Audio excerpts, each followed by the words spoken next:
So after Skip was injured and our plans obviously had to change from winning the tag team championship, the booking was just kind of more of the same with what it had been with the Nexus against John Cena with various tag team partners, beatdowns, kind of just the same thing, leading all the way into October.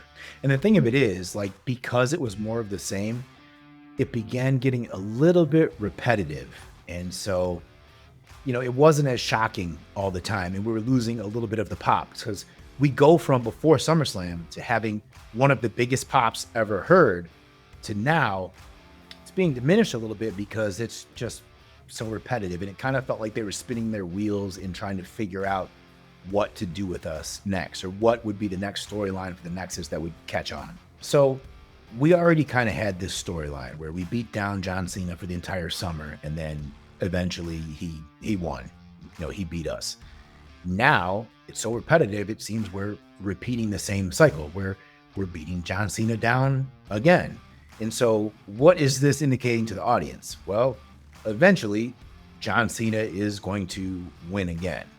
And so it's something they've already seen. And, the fans can feel this.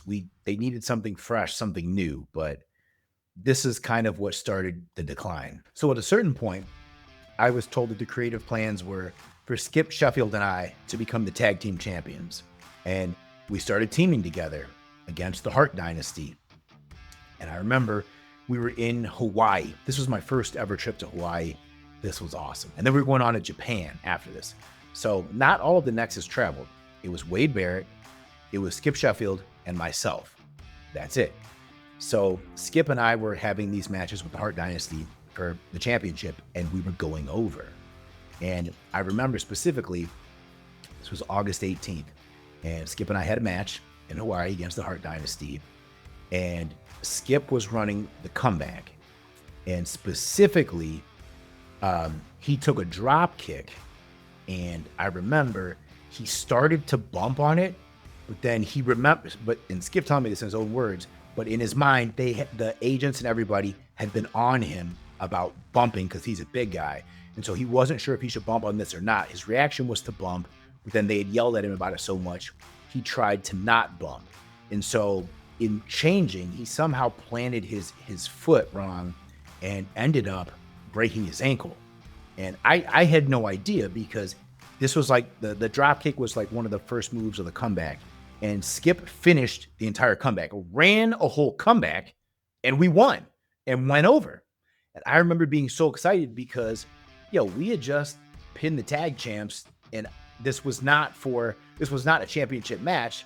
However, we were going to win the championship. Like, this was showing us, all right, like, they're preparing us for this. So anyway, I'm excited. I'm celebrating with Skip. I go over to him, and he's still selling. He's selling his ankle or whatever. And I'm cheered, and I'm trying to pick him up. And I remember him telling me, calling me, he's like, go tell me I broke my ankle.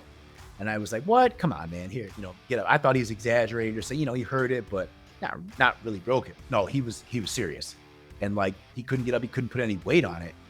And then I remember realizing, oh man, this is really bad. Like, this is really bad. Held him to the back. It legit was a terrible fracture, and he ended up having to go home. Like, that was it. He had to leave. And so, man, I felt awful for him because, like, this was a major injury. And then now, like, I don't know when he's going to be back, but where do we go from here? Like, what happens with these creative plans? Because Skip and I were supposed to win the tag team championships. Come on, man. How dominant of a team would that have been? Think about it. Like, and I wish I could find the video from that too, because like we were a dope tag team. Like we just fit well together. And Skip and I were good friends too. But anyway, after that, the plans had to change on the tour because we flew on from Hawaii to Japan, and Skip had to go home. So it was just Wade Barrett and I representing Nexus on these trips. So again, the Nexus storyline, this was the hottest storyline of the year in all of pro wrestling. In fact, I'm pretty sure it won hottest angle of the year by Pro Wrestling Illustrated, PWI. Not to mention, I won PWI's Rookie of the Year 2010. I didn't know it yet, but I did. But anyway, We went from the hottest angle, the hottest story, to then, at this point, now we're kind of just becoming part of John Cena's story. John Cena has to join the Nexus. Then John Cena is fired. It's all about John Cena, and now Nexus are just playing the heels in John Cena's story instead of being at the center of our own story like we were before. So now we get into Wade Barrett's championship match that he earned back in June. And this was at Survivor Series against then champion Randy Orton with special guest referee, Nexus member John Cena. So now Wade finally has his championship match. Now, you would assume Wade would go over. That would make sense. No, he doesn't. Wade loses his championship match, and we have to fire John Cena. So now Wade's championship match all the way back to NXT has essentially just become part of John Cena's story. So everything is just being bundled into like a side story involving John Cena, where we're now not the main characters, but we're supporting characters just in an effort to help build Cena, who's already built.